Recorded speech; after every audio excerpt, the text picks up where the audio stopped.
अमीर बाप का बिगड़ा लड़का जिस बुजुर्ग को गरीब समझकर सबके सामने बेइज्जत कर रहा था, असल में वह बुजुर्ग कोई गरीब नहीं था, बल्कि वह तो इतना बड़ा आदमी था जिसकी किसी ने कल्पना भी नहीं की थी। फिर जब उसकी सच्चाई सामने आई तो सबके होश उड़ गए। सुबह के 11 बजे थे। शहर के सबसे आलीशान hotel Imperial Brew House cafe के बीचों बीच सबसे बड़ी टेबल पर आर्यन बैठा था। उम्र मुश्किल से 25 से 26, महंगी सफेद शर्ट जिसकी कीमत किसी आम आदमी की महीने भर की तनख्वाह से ज्यादा थी, और कलाई पर सजी वो घड़ी जो सिर्फ समय नहीं बल्कि उसकी हैसियत भी दिखा रही थी। आर्यन सिर्फ कॉफी पीने नहीं आया था, वह यहाँ अपनी सफलता का तमाशा दिखाने आया था। उसके चारों ओर बैठे दोस्त या कहे चापलूस हर शब्द पर ऐसे सिर हिला रहे थे जैसे उनकी गर्दन में स्प्रिंग लगा हो। देखो दोस्तों, आर्यन ने कॉफी का कप जोर से टेबल पर रखते हुए कहा, हम सिर्फ एक प्रोडक्ट नहीं बेच रहे, we are selling a revolution, market को हिला के रख देंगे। इन्वेस्टर्स तो पीछे पड़े हैं, कह रहे हैं जितना पैसा चाहिए ले लो, बस अपनी कंपनी को आगे बढ़ाओ। उसकी आवाज इतनी ऊंची थी कि आसपास बैठे लोग चाह कर भी अनसुना नहीं कर सकते थे, जैसे कोई राजा अपने नौकरों को हुक्म दे रहा हो। दोस्तों में से एक बोला, वाह आर्यन भाई, आप तो छा गए। दूसरा बोला, अब आपकी कंपनी का नाम हर जुबान पर होगा। आर्यन मुस्कुराया। उसकी मुस्कान में विनम्रता नहीं बल्कि घमंड था।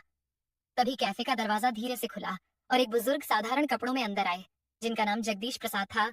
वे धीरे धीरे काउंटर की ओर बढ़े और बोले, बेटा एक फिल्टर कॉफी मिलेगी? बरिस्ता लड़का बोला, अंकल लाइन लगी है, वेट करो। जगदीश प्रसाद चुपचाप किनारे खड़े हो गए। उनकी आंखों में शिकायत नहीं थी, वे देख रहे थे कि लोग कॉफी से ज्यादा अपने फोन और लैपटॉप से प्यार कर रहे हैं। 15 मिनट बीत गए, कोई उनकी तरफ नहीं देख रहा था। तभी आर्यन ने ऊंची आवाज में कहा, ओह काका, मेन्यू समझ नहीं आ रहा, क्या हिंदी में प्रिंट करवा दूं? यहाँ चाय समोसा नहीं बिकता। इतना सुनते ही पूरा कैफे ठहाकों से गूंज उठा, लेकिन जगदीश प्रसाद की आंखों में न गुस्सा था न झुकाव। काउंटर के पीछे खड़ी किरण यह सब देख रही थी। 22 साल की यह लड़की पिछले आधे घंटे से आर्यन और उसके दोस्तों के नखरे झेल रही थी। उसने जगदीश जी को देखा तो अपने दादाजी की याद आ गई। आंखें भर आईं। वह उनके पास गई और बोली, सर माफ कीजिएगा, आपको इंतजार करना पड़ा, बताइए क्या लूं आपके लिए? जगदीश जी मुस्कुराए। बेटी एक फिल्टर कॉफी अगर हो तो। किरण ने कहा, फिल्टर नहीं है पर मैं आपके लिए ब्लैक कॉफी बना देती हूँ। आर्यन फिर चिल्लाया, फिल्टर कॉफी? ये कोई मद्रासी होटल लग रहा है। किरण मेरा शेख जल्दी ला, इन चैरिटी केसों पर टाइम मत बर्बाद कर। किरण ने खुद को संभाला और जगदीश जी के लिए कॉफी बनाकर उनके टेबल पर रख दी। सर आपकी कॉफी? जगदीश जी ने मुस्कुराकर पूछा, तुम्हारा नाम क्या है बेटा? किरण उसने कहा, अच्छा नाम है, कब से काम कर रही हो? यहाँ 6 महीने से सर, घर की थोड़ी मजबूरी है इसलिए ये सब करना पड़ रहा है। जगदीश प्रसाद ने कहा, बेटी इतनी सी उम्र में इतनी जिम्मेदारी, बहुत हिम्मत है तुम में। उधर आर्यन का ड्रामा और बढ़ गया। वह फोन पर जोर से बोला, हाँ मिस्टर वर्मा और सिंघानिया आते ही होंगे, उन्हें पता है यूनिकॉर्न कैसा दिखता है। मीटिंग के बाद फंडिंग फाइनल। उसकी बात सुनकर कुछ लोग प्रभावित हुए। तभी ठीक 12 बजे दरवाजा खुला। 2 लोग भीतर आए। उम्र 50 के पार पर व्यक्तित्व इतना मजबूत कि सबकी नजरें उनकी ओर उठ गईं। कैफे का मैनेजर खुद उनके पास भागा। आर्यन का चेहरा चमक उठा। उसने बाल ठीक किए और मुस्कुराते हुए आगे बढ़ा। दोस्तों से बोला, अब देखना। लेकिन उन दोनों की नजरें आर्यन पर नहीं ठहरी। वे सीधे उस कोने की ओर बढ़े जहां जगदीश प्रसाद बैठे थे। पहले उनकी आंखों में हैरानी, फिर सम्मान उभरा। दोनों बिना वक्त गंवाए उस टेबल तक पहुंचे। हर नजर उस दृश्य पर टिकी थी। मिस्टर वर्मा और मिस्टर सिंघानिया, देश के सबसे बड़े निवेशक, साधारण खादी कुर्ता पायजामा पहने एक बुजुर्ग के सामने खड़े थे। मिस्टर वर्मा बोले, सर अगर आप इजाजत दें तो हम बैठ जाएं। जगदीश प्रसाद ने हल्की मुस्कान दी, अरे वर्मा, तुमको इजाजत लेने की कब जरूरत पड़ने लगी? बैठो सिंघानिया, तुम भी आओ। दोनों निवेशक उस साधारण टेबल पर बैठ गए। उनका बर्ताव ऐसा था जैसे शिष्य अपने गुरु के सामने बैठे हों। आर्यन यह सब देख रहा था। उसकी नसों में गुस्से और जलन का मिश्रण दौड़ गया। उसे यकीन नहीं हुआ कि जिन लोगों से वह मिलने आया था वे उसे नजरअंदाज कर किसी और की टेबल पर बैठ गए। उसने चेहरा संभालने की कोशिश की, मुस्कान ओढ़ी और आत्मविश्वास का नाटक करते हुए उनकी ओर बढ़ा। मिस्टर वर्मा, मिस्टर सिंघानिया, उसने हाथ बढ़ाते हुए कहा, मैं आर्यन कनेक्ट ओएनएल का फाउंडर, मुझे लगता है हमारी मीटिंग का समय हो गया है। वर्मा ने उसकी ओर देखा, पर वैसा ही जैसे कोई इंसान रास्ते में पड़े पत्थर को देख ले। मीटिंग उनके लहजे में ठंडक थी। हम अपनी दिन की सबसे जरूरी मीटिंग में पहले से ही बैठे हैं। उन्होंने नजर फेर ली और वापस जगदीश प्रसाद की ओर देखने लगे। आर्यन का चेहरा तमतमा गया। वह बुरी तरह आहत हुआ, लेकिन हार मानने को तैयार नहीं था। उसने फिर कहा, सर शायद आप इन काका जी को जानते होंगे, लेकिन आप यहाँ मुझसे मिलने आए हैं। मेरा स्टार्टअप 50 करोड़ की वैल्यूएशन पर खड़ा है। उसके शब्द पूरे भी नहीं हुए थे कि जगदीश प्रसाद ने धीरे से कहा, वैल्यूएशन 50 करोड़? वाह। उनकी आवाज शांत थी, पर उसमें एक अजीब सा वजन था। बेटा, जिस पेड़ की जड़ें जमीन में ना हो वह एक छोटे से तूफान में ही उखड़ जाता है। तुम्हारी वैल्यूएशन शायद कागज पर हो सकती है, लेकिन तुम्हारी नीयत में मुझे दीमक दिख रही है। उनके शब्द किसी हथौड़े की तरह गिरे। कैफे में बैठे लोग सिहर उठे। आर्यन तिलमिला उठा। वह अपना संयम खो बैठा। आप होते कौन हैं? मुझे लेक्चर देने वाले 100 से 200 रुपए की कॉफी के लिए यहाँ बैठे हैं। जानते भी हैं मैं कौन हूँ इस बार? मिस्टर सिंघानिया ने ठहाका लगाया, लेकिन वह हंसी व्यंग से भरी थी। ये नौजवान पूछ रहा है कि आप कौन हैं? जेपी सर, उन्होंने आर्यन की ओर घूरते हुए कहा। बेटा, तुम 50 करोड़ की वैल्यूएशन की बात कर रहे हो। ये शख्स हर साल उससे कहीं ज्यादा दान कर देता है। तुम इन्हें काका बोल रहे हो। ये हैं जगदीश प्रसाद किंगमेकर। हम जैसे इन्वेस्टर्स भी अपनी तिजोरी खोलने से पहले इनके दरवाजे पर सलाह लेने आते हैं। पूरा कैफे स्तब्ध रह गया। आर्यन का रंग उड़ गया।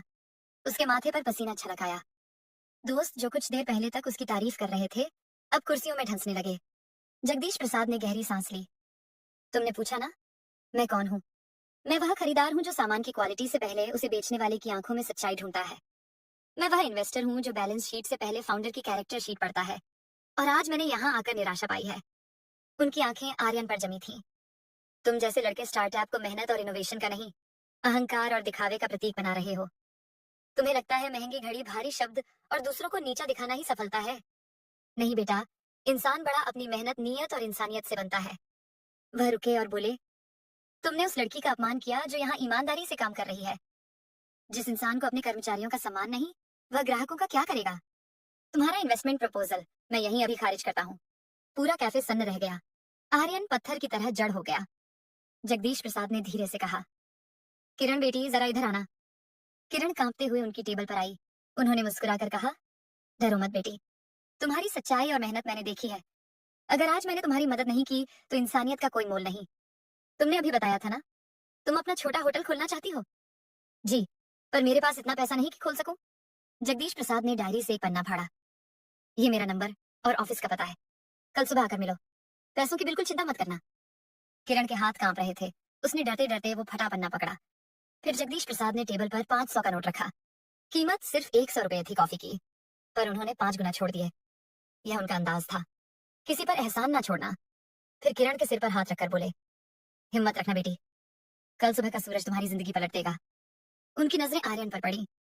उसके चेहरे से अहंकार गायब था, आंखों में सिर्फ खालीपन। जगदीश प्रसाद की आंखों में गुस्सा नहीं, बल्कि अफसोस था। चलते चलते उन्होंने आखिरी बार कहा, सफलता के शिखर पर पहुंचना आसान है, मुश्किल वहां टिके रहना याद रखना बेटा। शिखर पर सिर्फ इंसान का किरदार टिकता है, अहंकार नहीं। ये कहते ही वे वर्मा और सिंघानिया के साथ बाहर निकल गए। कैफे में मानो जादू टूट गया। आर्यन के दोस्त धीरे धीरे खिसकने लगे। कोई फोन पर बात करने का बहाना बना, कोई नजरें चुराकर निकल गया। मैनेजर जो उसे सबसे बड़ा वीआईपी मानता था, अब उसकी टेबल की ओर देखना भी नहीं चाहता था। आर्यन अकेला रह गया, अपनी टूटी सल्तनत का हारा हुआ बादशाह। उस रात शहर में आग की तरह खबर फैल गई। किंगमेकर जेपी ने आर्यन को सबके सामने खारिज कर दिया। सुबह होते ही आर्यन के निवेशक ने हाथ खींच लिया। को फाउंडर ने इस्तीफा दे दिया। फोन लगातार बजता रहा, पर अब कोई फंडिंग देने नहीं, बल्कि पैसा वापस मांगने के लिए कॉल कर रहा था। 50 करोड़ की वैल्यूएशन 24 घंटे में धूल हो गई। सुबह किरण दिए गए पते पर पहुंची तो हैरान रह गई। ना कोई बड़ी बिल्डिंग, न कांच की दीवारें, एक शांत बंगला जिसके बाहर पीतल की पट्टी पर लिखा था, शांति।